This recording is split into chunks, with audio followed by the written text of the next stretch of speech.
like that. You can go to the movies, just making sure like we just not in the house, because that's kind of how you like build connection with your teammates. Because like that's cool, you'll be around them every day, like in the facility and stuff. But like you can really build like a bond with them doing stuff like outside of football. How much do you feel still part of like campus without like? Do you always feel like you're a football player, or do you sometimes feel like a regular student?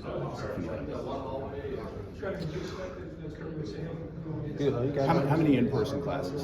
How many in-person classes have I had so far? Or how many do you typically have? Usually maybe like 3 or 4 maybe. 3 or 4. That's a lot. That's a lot. And so you're in there like as a regular student at that point. I mean, yeah. Yeah.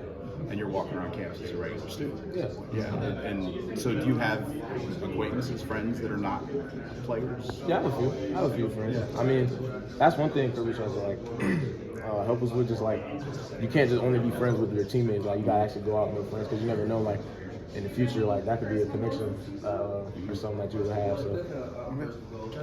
Daylen, CJ was talking about some of the things he likes to do with the NIL money he's able to get, like help his family does camps. Do you have anything like that? What kind of things do you do to maybe kind of help some your close ones out? Really, I try to help my family members out and stuff like that. Like if they ever need anything, just like that's something that I can give them, just like support them, because they've done a lot for me to even get to this point. So like giving back to them is really like a no-brainer. I mean, growing up, do you ever believe that this early in your career you have a chance to do that, and what does it mean to be able to do that as a young guy?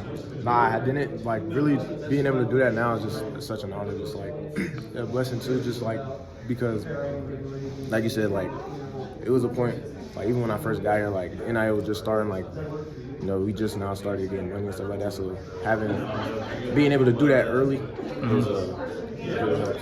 Let me ask you this: do the players know when it comes to NIL how much guys are getting? Do y'all know how much each guy on the team is getting? Is that something y'all talk about a lot, or is that a locker room conversation? Not really. We don't really want to talk about numbers that much, just because it's really it's really their business. So like you don't really go around asking, how much money you make. Like they make their money, and I make my money. That's at the end of the day, like we all make money. So I was about to say, y'all think y'all handle it pretty maturely though, because again, coaches talked about this it could be a concern sometimes if certain people might be making more than the other. But he said it's not a problem at UGA, and I guess you're not seeing that either. Yeah, no, we do a good job. We don't really try to do that just because even comes to not even talking about it that much, because the more you talk about it, the more people are gonna look like, oh, he's doing this or whatever. Like then they start having some animosity towards people. Like we try to steer away from that. Yeah.